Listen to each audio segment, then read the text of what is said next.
Ito naman tayo na 1 yung whole numbers. Diba yung una, 3. Ito naman tayo. Iba naman yung formula nito mga palalabs ko, yung mas mabilis. Ganito lang siya. Ang gagawin is 8 at saka yung 5, i-minus lang natin. So, 8 minus 5, 3. And then, kopyahin ang denominator na 8. Diba? Dali lang. Sumunod ito. Ganun din. Minus lang din. 7 minus 5. Diba? 2. And then, kopyahin ang denominator. 2/5. So, diba? 2 over 5. Ang dali lang. Base sa mga examples na nagawa ko. Basta number 1, ito ang whole number. Ang ano niya. Ganyan ang gagawin mga palalabs.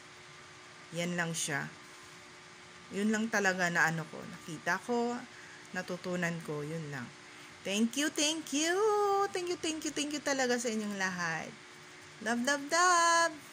God bless ating lahat.